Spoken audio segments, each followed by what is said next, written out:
Riznica sećanja Biblioteke sveta. Ruska narodna biblioteka.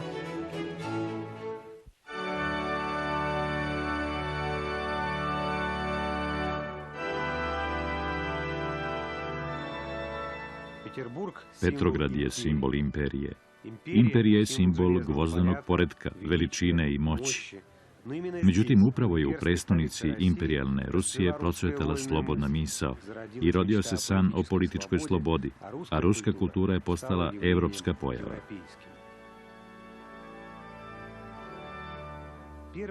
Prva narodna biblioteka u istoriji Rusije direktno je povezana s tim. Osnovala joj je Katarina Velika 1795. godine. Dodelila joj je status državne ustanove, izdala nalog da se sakupe sve ruske knjige i odobrila grandiozni projekat arhitekte Sokolova. Biblioteku i danas nazivaju javnom, jer od početka bila otvorena za sve slojeve društva. Bilo je dovoljno da posetilac bude pristojno odeven. Krajem 18. veka postojala su svojevrsna pravila odevanja u biblioteci. Dokumenti o njenom osnivanju čuvaju se u posebnom delu rukopisnog odeljenja. Bibliotekari tog doba bili su državni službenici. Od vremena Aleksandra I. morali su da nose plave kapute. Deo bibliotekarske uniforme bio je čak i mač. Bibliotekari su odlučno štitili interese čitalaca koji su tada smatrani državnim interesima. Primali su i odgovarajuću platu.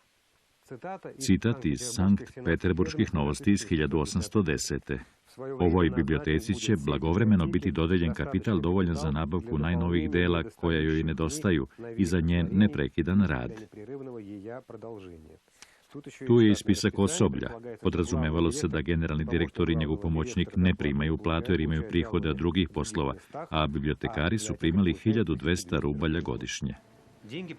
To je bila značajna svota za ono doba, neuporedivo veća od plate današnjih bibliotekara. Godine 2006. saradnik javne biblioteke primao je sa svim dodacima oko 4700 rubalja mesečno.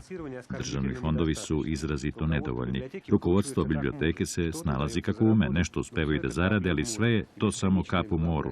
Današnji direktor Vladimir Zajcev neprekidno razbija glavu finansijskim pitanjima. Kada je naša biblioteka otvorena, zasnovana je na nekim načelima. Od početka je bila carska javna biblioteka. Tu postoji određena protivrečnost, carska i javna. Da, ali reč carska ističe njenu važnost za državu, to jest njenu ulogu glavne biblioteke, a javna znači da je dostupna običnim ljudima.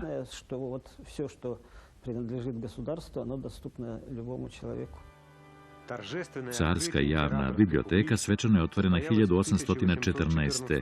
i najavila je proslavu konačne pobede nad Napoleonom.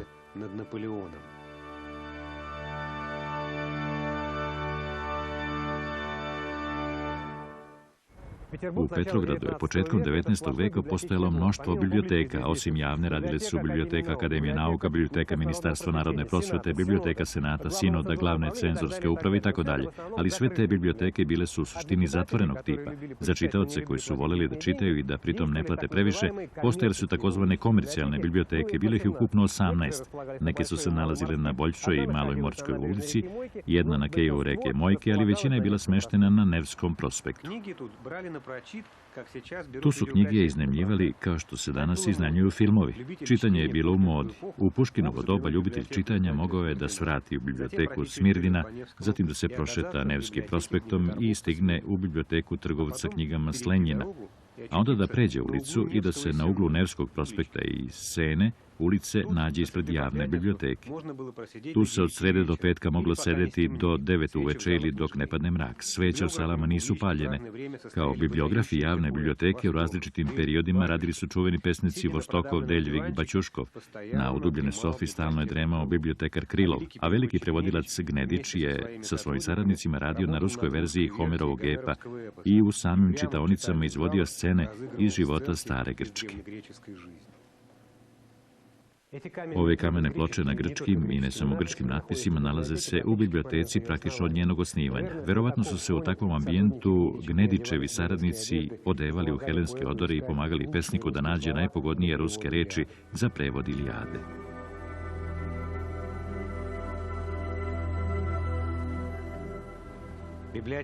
Biblioteka je od samog početka bila grad u gradu, svojevrsna republika unutar monarhije. Imala je sopstvene zakone i tradicije. I danas je u nju moguće ući kao u katakombe i živjeti čitalačkim životom, skoro izolovano od buke Nevskog prospekta i ne osjećajući veliku zavisnost od spoljašnjih političkih prilika. To nije bio prostor političke slobode, to je bio prostor upravo one slobode koje je najviše nedostajala. Revolucija je prekinula tradiciju, a ovdje se u potpunosti osjećala neprekidnost tradicije najraznovrsnijih tokova ruske kulture. Mogli ste da odete u odeljenje štampanih izdanja i da nađete sve na jednom mjestu, razumete? Ne znam kako to opisati. Ne bih rekao da je to bio otpor. To je bilo mesto naše obnove i samostalnosti. Istoričar Arsenij Roginski prvi put je kročio u javnu biblioteku 1962. U to vreme se školovao u Tartu kod velikog filologa Jurija Lotmana. Godine 1981. Roginskog su uhapsili. KGB se poslužio bibliotekarskim povodom. Istoričara su optužili za falsifikovanje članske karte biblioteke i poslali ga u logor. Ali Roginski uporno odbija da govori o tome. Ovdje se uglavnom odvijao moj život. Recite iskreno, šta je bilo u pitanju? Samo naučna strast ili izlaz na mala vrata iz neslobode sovjetske istorije? Da li je to za vas bio prostor u kom ste mogli da se sakrijete i pregurate teška vremena? To je glavno pitanje i mnogo sam razmišljao o njemu. Uopšte nisam imao osjećaj da se skrivam. Ovo je neverovatan deo Petrograda.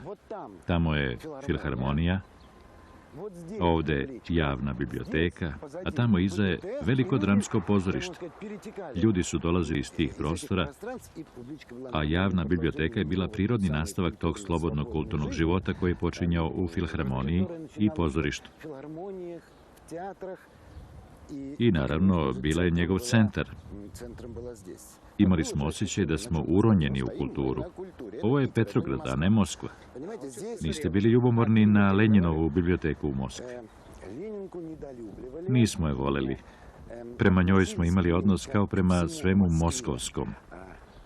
Smatrali smo je bučnim, državnim mestom, čisto političkom institucijom. U svemu je primjetna uzajamna ljubomora Moskve i Petrograda. Primjetna je i na nivou biblioteka. Posle revolucije vlada je prešla u Kremlj, a Runjancevski muzej proglašen je glavnom bibliotekom u zemlji. Rukovodstvo javne biblioteke odlučno se borilo za ravnopravnost s Moskovljanima. Zato se u prelomnom periodu 1992. godine javna biblioteka revanširala. Ustanovljeno je da u Rusiji po statusu postoje dve narodne biblioteke, a po nazivu samo jedna, Petrogradska. Mnoge projekte smo ostvarili zajedno. U nekim projektima glavnu reč je imala Ruska narodna biblioteka, u nekim drugim Ruska državna biblioteka. Mislim da po kvalitetu rada nimalo ne zaostajemo za Lenjinovom bibliotekom.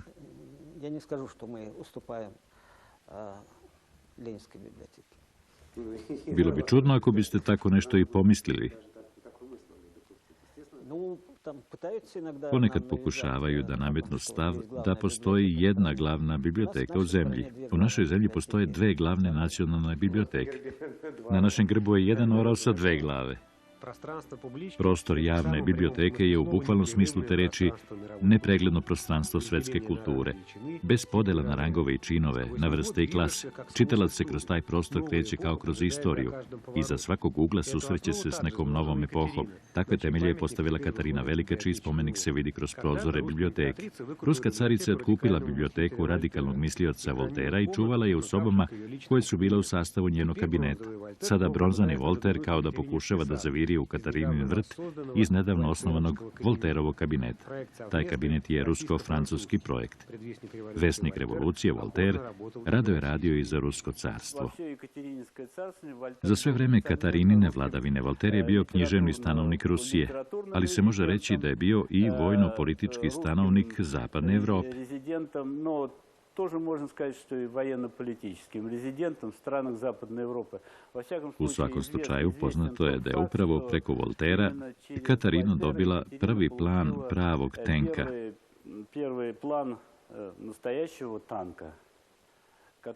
Taj plan je razrađen u Pruskoj u vreme sedmogodišnjeg rata. И потом для войны, как пишет Вольтер, это Volter piše da bi u slučaju rata ta mašina bila veoma dobra za korišćenje u Poljskoj. Novo skretanje i vraćamo se 5 vekova u prošlost. Nailazimo na jednu od najboljih zbirki Inkunabula, knjiga iz 15. veka izdatih posle početka Gutenbergovog doba.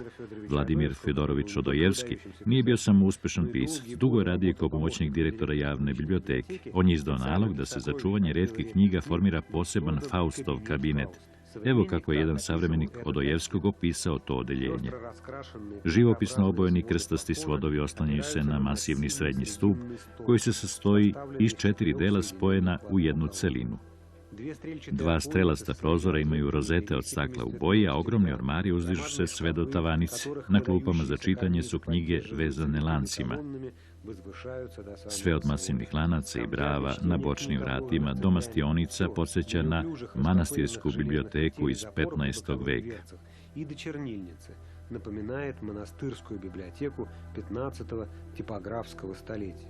Malo toga se izmenilo od tog doba.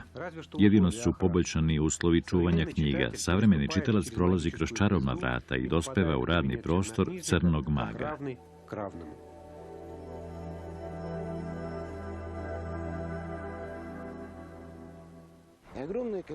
Ogroman broj ljudi, kad se penzionišu, kao da jedva dočeka priliku da se zabavi istorijom svoje ulice, kuće ili nekog od Petrogradskih ostrva. Mnogo takvih ljudi je sedelo ovde. Čitali su stare turističke vodiče, proučavali stare planove grada i čitali stara sećanja. To su ljudi koji su se bavili Petrogradom. Pogledajte samo police ovdašnjih knjižara. Knjige o Petrogradu zauzimaju po 5 polica, ne samo to. Kvalitet tih knjiga ushićuje. Uporedite to sa brojem knjiga o Moskvi. Javna biblioteka je možda najdemokratičnija od svih narodnih biblioteka sveta. Pristup u opšte sale dozvoljen je od 14. godine. Ovu emisiju smo snimali i tokom leta kada je čitalaca manje i kada se biblioteka priprema za novu čitalačku sezonu. Završava se obnova glavnog zdanja, radnici postavljaju stolove, proveravaju lampe, tradicionalno zelene boje kao što je slučaj i u Moskvi. Bibliotekari ručno brišu knjige. Za nekoliko dana čitaoci će moći da koriste dodatni fond. U poslednjih 5 godina u biblioteku se upisalo 250.000 ljudi. Mi se iz savremenog doba ponovo vraćamo u prošlost. Selimo se u raskošne i udobne prostorije rukopisnog odeljenja. Jakov Gordin je pisac i kourednik časopisa Zvezda, istog onog časopisa protiv kog je grmeo drug Ždanov. On je druga generacija članova javne biblioteke. Još kao dete dolazi ovamo i pomagao ocu, poznatom istoričaru, da proverava citate i bira ilustracije. Posle toga je dugo radio u rukopisnom odeljenju, prikupljajući materijale za sopstvene knjige. Rukopisno odeljenje je jedan od najvažnijih kulturnih prostora s kojima sam se sreo u životu. Самых важных пространств культурных, с которыми мне приходилось иметь дело. Imao sam ogromnu želju da pomognem u istraživanju rukopisa i njihovom korišćenju. Bilo je veoma prijatno raditi ovde. Kad dođeš ovamo, osjećaš da si se našao u gusto naseljenom istorijskom prostoru. Густо населенное историческое пространство.